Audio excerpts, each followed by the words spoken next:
Kayla. Before I open for public participation, I do have a few words to say tonight.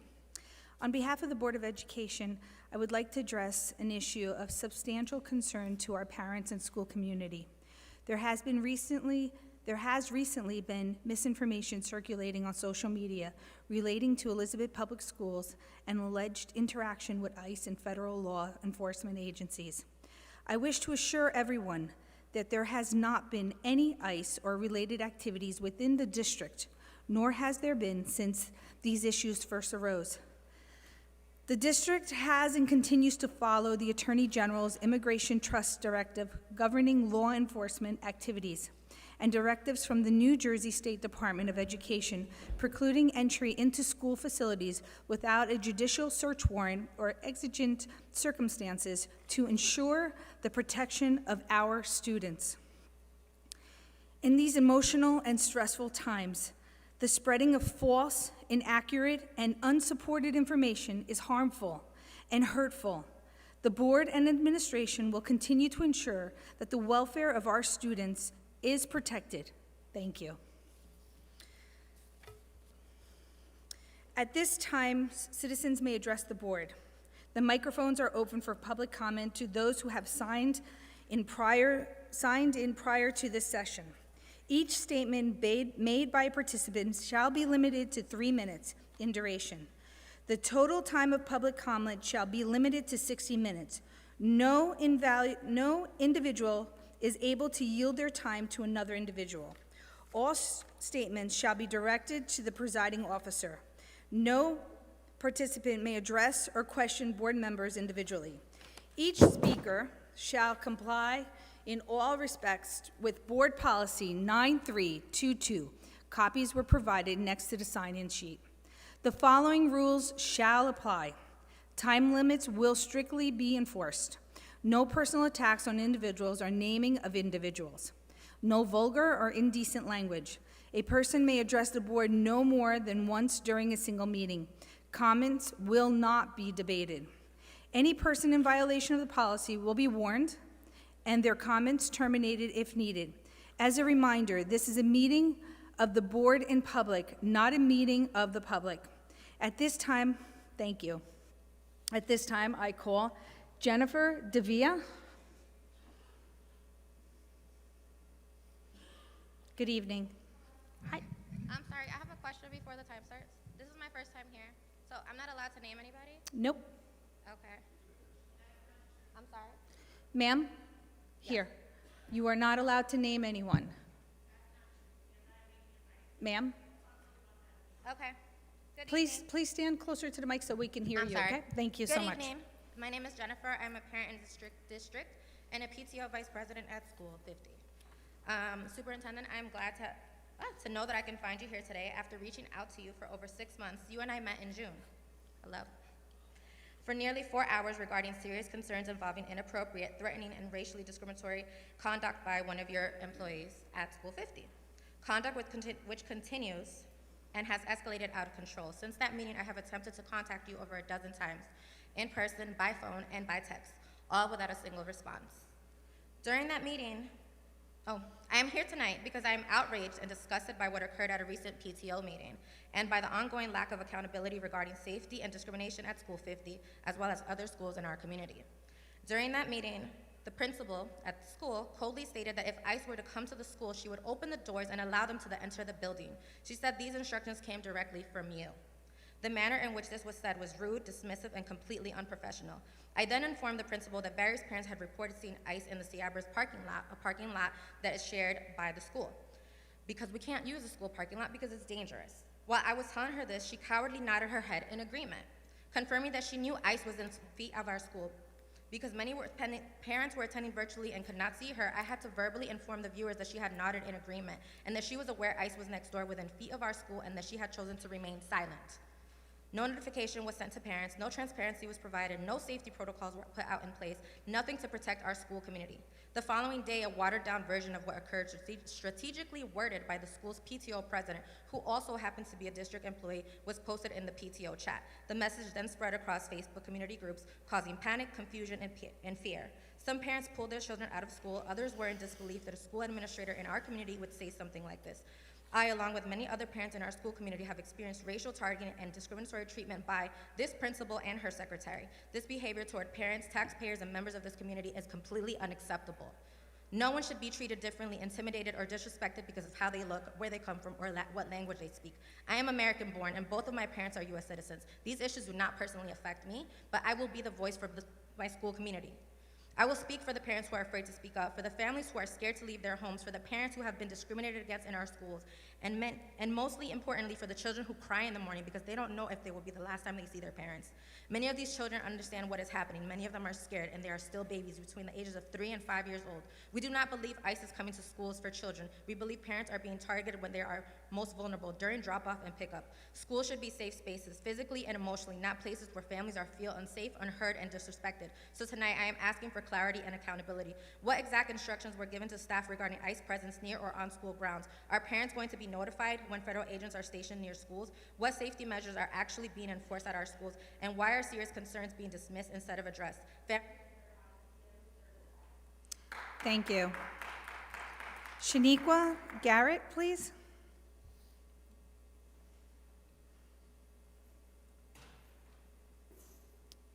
Gannett or Garrett? Garrett. Good evening. Good evening. This is a letter, an email I wrote with the Sisters of Christina. I attributed it to Olga Hugemeyer, Charlene Bathalis, Diana Barbosa.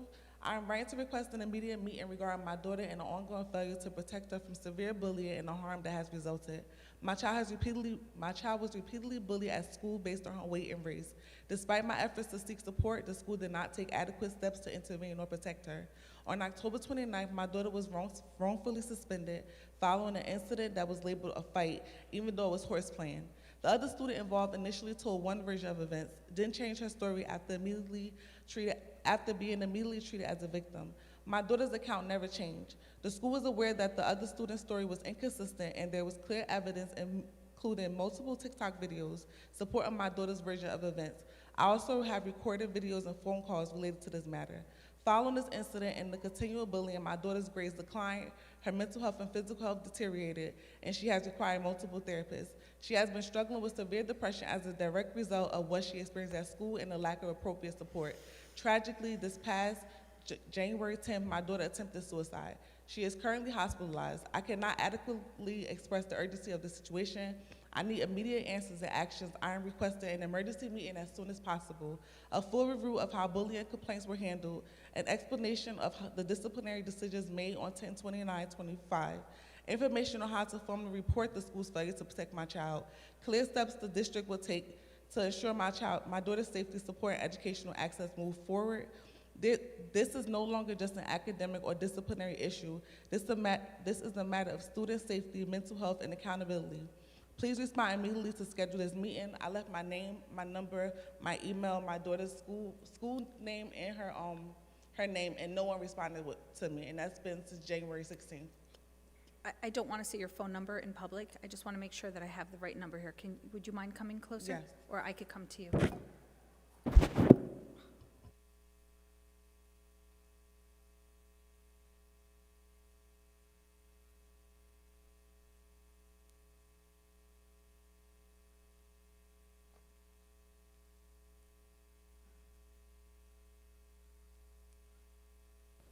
Thank you.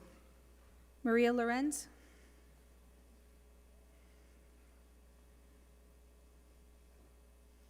The Assistant Superintendent will see you now, ma'am.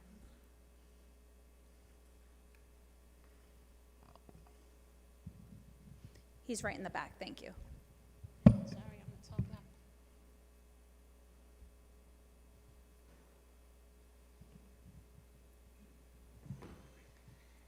Good evening. I came today for the same reason that the lady here came, was because I saw the posts that were going around on Facebook. The principal must permit access to ICE agents, was what was stated. ICE should go directly to the principal's office, because that's gonna work, right? They got authority and they just gonna comply with going to the principal's office. I thought that was kind of cute. Principals should notify the superintendent, the assistant superintendent, and the security director because you obviously have more power than ICE and they're gonna comply, correct? Treat it on a case-by-case basis. That's very vague and not very descriptive. It says that agents won't have access to the kids, but you're giving them access into the building. Double doors separate the kids from the agents because who are we kidding, right? We can kick down doors, right? It's impenetrable here in Elizabeth. We just saw a car go through a whole brick wall the other day. Protocol established by the superintendent. When more info is available, the community will know. My question is, Madam Superintendent, and you know, your political affiliations are not a mystery to many here. We all know you're an undercover, you pose as a Democrat, but you're really a Republican, is why doesn't the community know now? Why is there no communication to the community on any of this?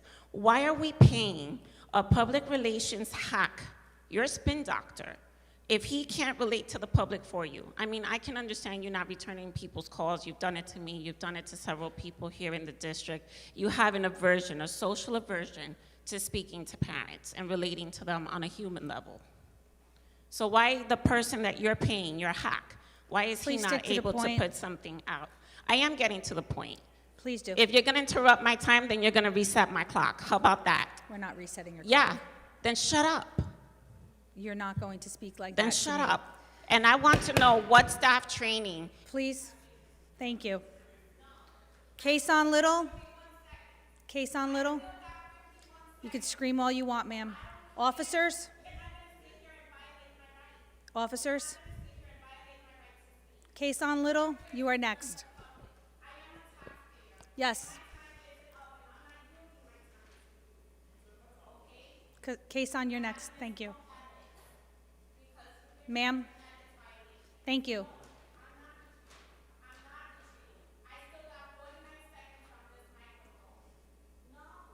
Let's go. Case on Little? Nope. Ma'am? Let's go. Let's go. We have the business of the board to do. Thank you. Case on Little?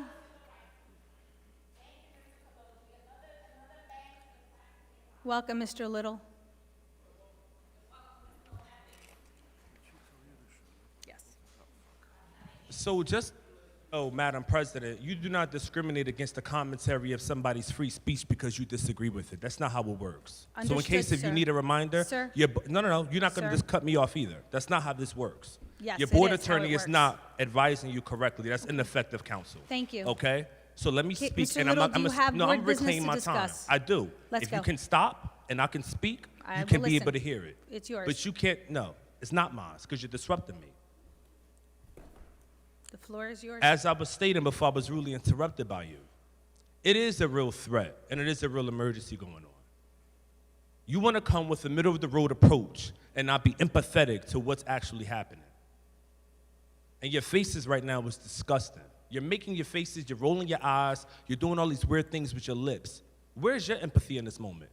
You have babies being followed home in unmarked vehicles by ICE agents that have checkpoints throughout the city, and you want to come and act like that during the meeting. You think that is unacceptable? That is what we're talking about. This is a state of emergency because kids are off limits. We protect kids regardless of where they come from or who they belong to. And that is your duty as well. So you want to come with that approach, it is disgusting. And you should rethink it over and reflect on that. Because nobody deserves to live in fear. And that was said by Linda Tribino because she had parents that stated that was actually stated by that principal. And Madam Superintendent, you need to address that. Because if that directive came from you, we have a right to know who actually said what. And if it did not, please go on record tonight and say that you will address that from your staff member who told a group of parents that was stated that night. That is unacceptable. ICE has no room in Elizabeth, they have no room in Union County, they have no room in this country. Because their sole mission is to rip and steal and destroy families and separate families. Families belong together, and especially babies. And I'm sure you've seen the news just like I've seen the news. A 5-year-old baby was detained by ICE in Minnesota. A 5-year-old. So if that happened there, it can happen here. Nobody is exempt, and no place is safe. And that is why we need you to be on a mandate in full defense of those who are hurting and suffering the most in this moment. But to have that attitude like you had, that's unacceptable. And you should go home and rethink that over before the next meeting. Because that don't show no empathy. Folks need you in full defense of them right now. Thank you.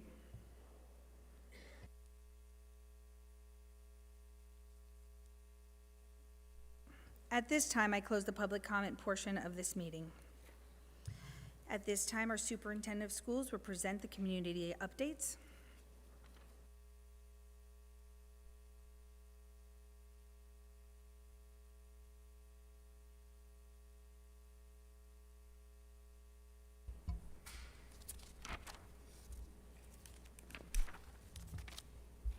Good evening.